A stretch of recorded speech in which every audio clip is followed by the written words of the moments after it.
Ginagawa po ng DPWH ay napanatili po ng bagyong Helen ang lakas nito habang lumalapit sa hilagang bahagi po ng bansa.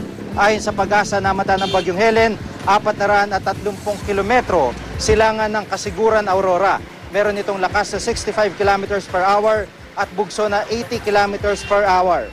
Kumikilos ito kanluran, hilagang kanluran sa bilis na 13 kph. Nakataas na po ngayon signal number 1 sa Quirino, Aurora, Isabela, Kalinga, Apayao, Cagayan, kasama na po ang Babuyan at Calayan Group of Islands at Batanes Group of Islands. Base sa datos na nakalap ng Weather Central, pagsapit ng alas 2 ng hapon sa Miyerkules, maaaring dumaan ang bagyo sa bahagi ng Cagayan, Apayao, Ilocos at Batanes. Inaasahang magiging maulan sa buong Luzon, maliban na sa Lawag, Ilocos Norte. Sa Metro Manila naman po ay may tsansang umulan anumang oras bukas, pero mas malaking tsansang umulan sa gabi. Magiging maulan at makulimlim ang panahon sa Visayas naman po. Bagyang mas maganda naman ang panahon sa Mindanao, pero may tsansa pa ring umulan. Anuman ang panahon, magplano, magsiguro, makibalita sa GMA Weather.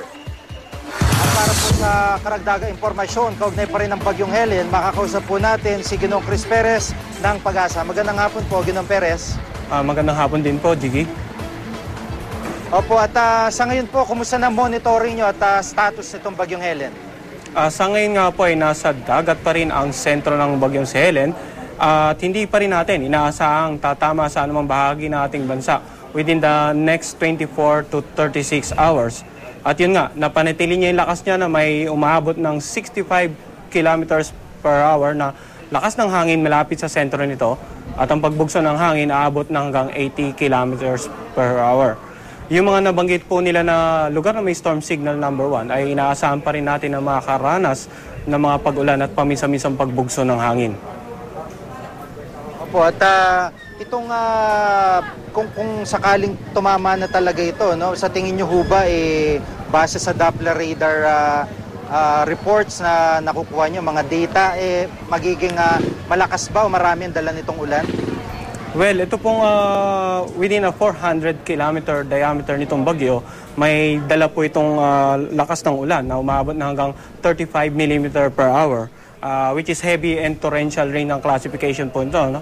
So far, yung inasa natin magpapaulan sa Metro Manila ay yung pinag-ibayong habagat nito.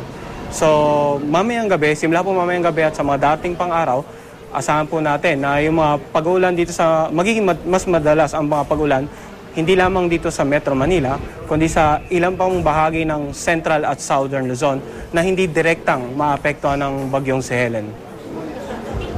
At medyo malapad yung bagyo, no? Ano po ang abiso nyo o paalala dito sa mga residente na maaaring maapektuhan, di lang po ng bagyo, kundi pati po yung mismong pag-ulan dala niya?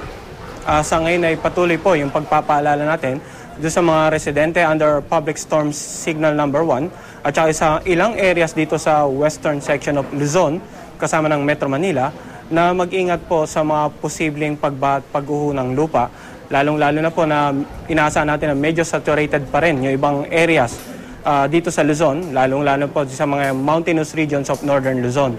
Sa mga kababayan naman po nating mga mangisda, may maliit na sakyang pandagat, pinapayon po muna na huwag pumalaot dito sa northern at saka eastern seaboard ng Luzon, pati na rin po sa eastern seaboard ng Visayas para po makaiwas sa malalaking pag-alon na maaaring maidulot ng nasabing bagyo.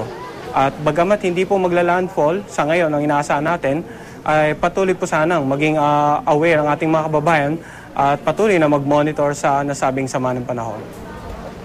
Maliban kay Helen po, meron po ba kayong ibang namomonitor na sama ng panahon o maaaring kasunod po nito?